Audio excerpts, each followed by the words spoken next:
So, news report out from Reuters about ISIS and the consequences of bombing them. Now, I love this article. The reason I love it is not because of the devastation you're about to find out, but because finally somebody's saying, hey, wait a minute now, maybe bombing them does have consequences. You know, we showed you over the last couple of days Republicans like McCain and Bill Kristol and Peggy Noonan coming out and saying, what, just bomb them, boom, boom, boom. What difference does it make? We just kill them. It's too easy. Well, Reuters investigated what difference it makes by going on the ground and talking to the local Shia, the local Kurds there.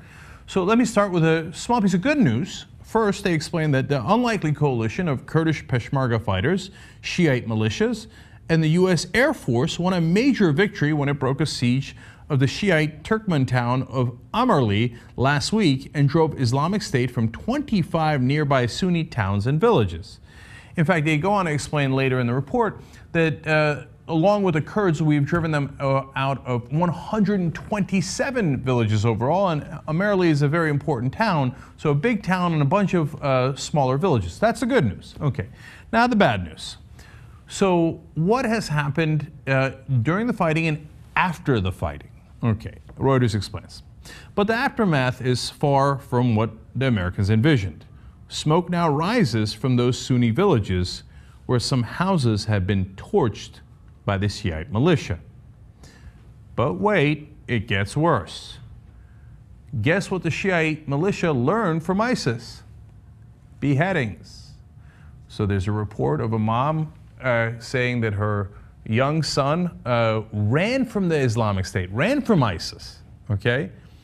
And Shiites in that part of town, or in that next town that he was in, captured him and said he was ISIS, when he was in fact running from ISIS.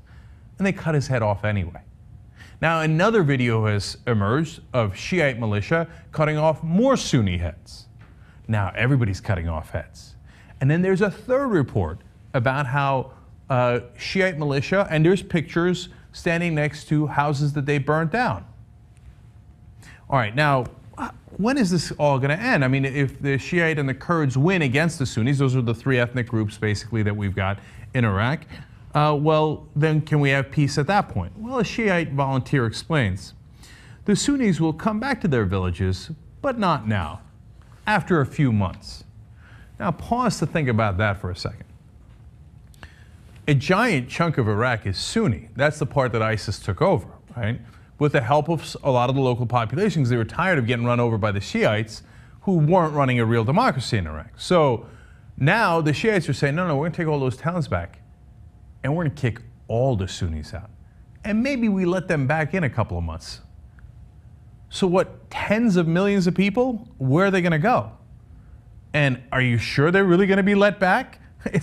The Shiite militias are already cutting heads off and burning down the houses. I don't think that they're much of a sense to let them back in a couple of months. Even if they did, that's still an unbelievable disaster. Okay, it gets worse. Now we go to a member of the Kurdish security services, and he says, all my neighbors were Arabs. Now most of them are with the Islamic State. We cannot be mixed together. The only solution is for them to leave. So the Kurds and the Shiite that we are helping with our Air Force now are in agreement, okay?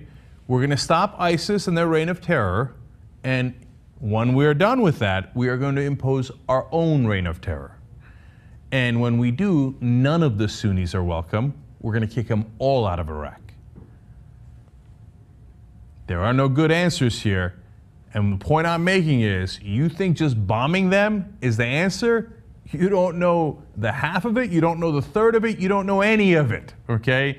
So these neocons who just say, oh, let's just blunder in there and fight, and kill, they don't have a clue as to what's happening on the ground. All right, now more. But even during the operation, Reuters explains, there were cracks in the coalition. Shiite militia and Kurdish forces fought under their own banners, and the least visible flag was that of Iraq. So, as we've been telling you now for about 12 years, there is no such thing as Iraq. The Shia don't feel any kinship with the Sunni there. Those are the two major sects of Islam. The Kurds, who are Sunni but a different ethnicity, don't feel any kinship with the Arab Sunnis. or with the Shiites. The flag of Iraq is an invention of the British Empire. They don't give a damn about this thing you call Iraq. So the best idea was always to split them, and while we had a chance, we argued to split them amicably.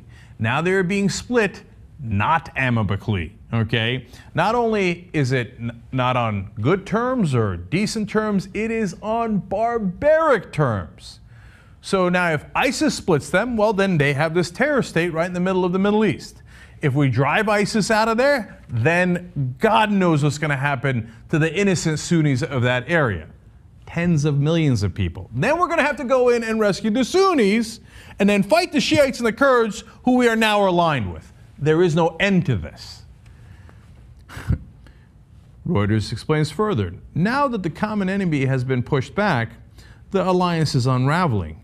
Kataib Hezbollah, which controls access to Amerli, is denying Kurds entry to the town, and one Peshmerga commander, and that's the Kurdish militia, described the militia as the Shiite Islamic State. Great! We beat the Sunni Islamic State, and in its place, we have the Shiite Islamic State. Remember, those are the guys we're currently helping. All right, finally, when you ask a Kurdish fighter about the Shia, here's what he says. This land is ours. They are an occupying force. There will be bigger problems in the Islamic State in this area. So the Kurds basically saying, once we're done being allies with the Shiites for this temporary problem of the Islamic State, then we go to real war. Remember, the Shia are the majority in so-called Iraq and run the government. Do the Kurds look like they want to be run by the Shia? The answer is not simple.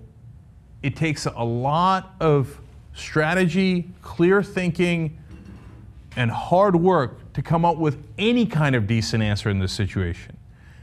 But if you hear anyone on television, and almost everyone on television is saying this, saying, oh, it's okay, ISIS is evil, so we just bomb evil, we kill evil, and problem solved. Read the facts. Problem nowhere near solved.